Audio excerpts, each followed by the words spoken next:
All right, good evening, everybody. Just woke up and it's time to go to work. So I thought I'd come out here to the park and make a quick video with the lake in the background there and the nice brush. It's a beautiful day out here, finally cooled down. Feels like the first day of fall.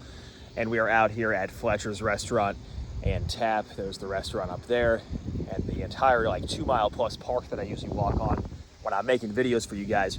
But with that being said, we are talking today about the crypto market in particular, and also the super cycle that is along with it. Now, this is going to be a quick video because I just want to emphasize the fact that we are re-entering the 4-year cycle as we were talking about back in 2021 and 2022. This 4-year cycle, even after the 2021 bubble kind of went down and there wasn't the pronounced move that we saw in the market, this move that we're seeing now is a repeat. And you can argue, and I've seen comments that this is going to be on a smaller scale. And so if it's going to be on a smaller scale than it has been previously, then, at least we're still going to get some type of run. Keep in mind, interest rates do have something to do with this, in my opinion. And we do have a good amount of interest rates to work with.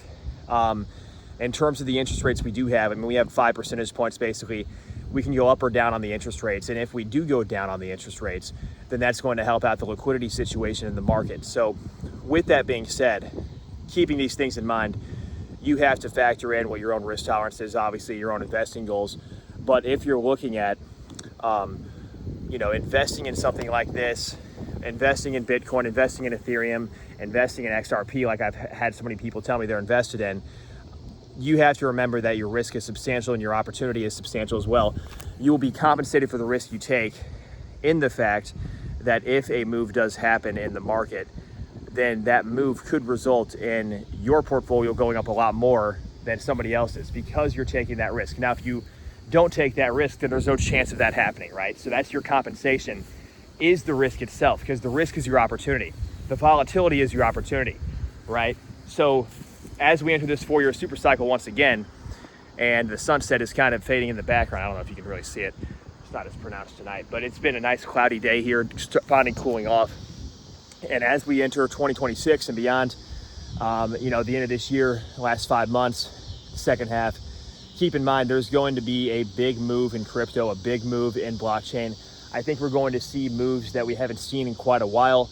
I think we're going to see not only 150,000 for Bitcoin, but as we approach even 2026, and if we get lower interest rates and the liquidity starts to flood again, I personally believe, and I've mentioned this in previous videos, we could see 250,000 plus for Bitcoin and Ethereum. Perhaps even people have been trashing Ethereum a lot, I know.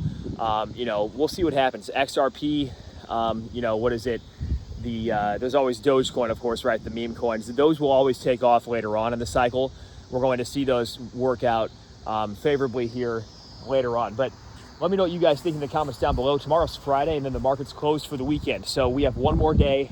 Now, if you're a crypto trader, it's not, it's different, right? It doesn't matter if you're a crypto trader, but if you are a stock investor, we have Monday through Friday, and that's it. So the market closes tomorrow, and there it is.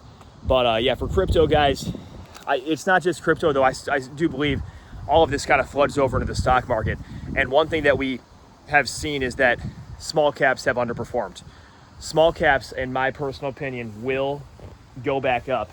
But, we have to be patient. We've been patient. But as we're patient, just remember, these moves can take longer than we think sometimes, right? These moves can take longer than we think.